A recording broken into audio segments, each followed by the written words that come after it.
Velkommen til Sletteløbet. Et løb, der vil føre dig gennem slettens flotte natur, fortælle dig slettens utrolige historie og gennem hyggelige aktiviteter give jer mulighed for at være med til at udvikle sletten, så det bliver endnu bedre fremover.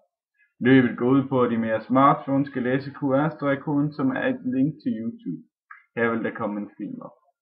En film med lidt historie samt nogle spørgsmål, I kan arbejde videre med, og som I efterfølgende kan svare på, når I kommer forbi slettens karavane i løbet af denne uge. Løbet går i ring, så når I kommer tilbage til den første post, er løbet færdigt. Rigtig god fornøjelse. FDF havde længe haft et godt øje til denne pragtfulde gård, der i gamle dage var en stor firlænget gård med masser af jorder og dyr til. Da FDF første gang ville købe gården fra den gamle ejer, blev gården solgt lige foran næsen på den. Egentlig ikke fordi de andre var hurtige, men mere fordi FDF på det tidspunkt var meget langsom. Et sådan stort køb skulle igennem hovedbestyrelsen, og det tog bare lang tid. Da FDF endelig var ved at tage en beslutning om at købe det, blev det solgt til en handelsmand, der ville udstykke grundene som sommerhusgrunde. Heldigt for FDF fik han kun solgt 3 grunde, før salget gik i stå, og han blev nødsaget til at sælge det hele. Her var FDF hurtige. De havde lært af deres tidligere fejl, og samme aften som de hørte, at grunden var blevet sat til salg, skulle et par stykker af landsdelsformændene alligevel mødes privat og ud at spise. De var alle enige om, at det var en grund FDF skulle købe, og der blev derfor fra en telefonboks ringet rundt til alle medlemmer af HB, og dannede en flertal for, at de 2 landsdelsformænd og landskasseren dagen efter skulle køre fra Sjælland til Silkeborg og købe gården. I 1957 blev FDF derfor gårdejer. De overtog gården med det hele, både maskiner og dyr, og indtil 1974 drev FDF faktisk videre på landbruget. Efterfølgende indtil 1982 drev de videre på landbruget med korn, så mange af de marker, der i dag er sået med græs, var dengang sået med forskellige former for korn.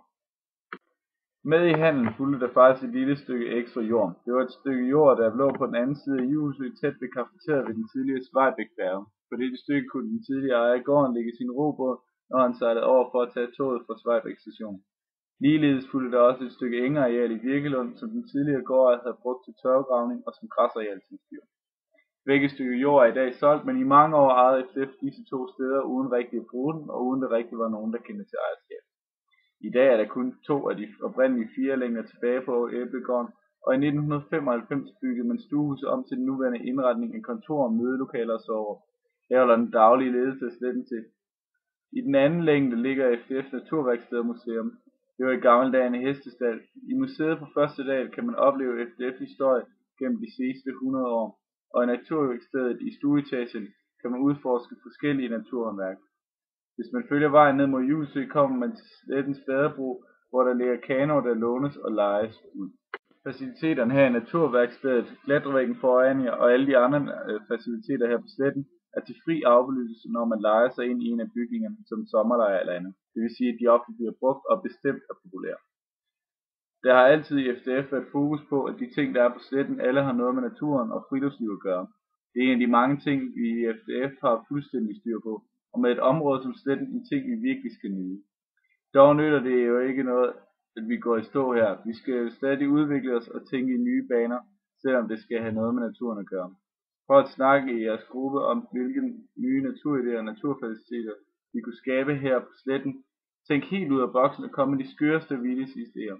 Vi har her på sletten brug for inspiration til at starte nye projekter op, og specielt inspiration til at skabe de anderledes ting, som naturelskere ikke finder andre steder, kun her på sletten. Skriv idéerne ned, gem dem i jeres baghoved eller skriv dem på jeres arm. Gør hvad I vil, bare husk at give dem videre til slettens karavane, der vil komme rundt i alle landsdele i løbet af landsvejen. Vi vil gerne bruge alle jeres idéer til at gøre sletten til et bedre sted for både dig og mig.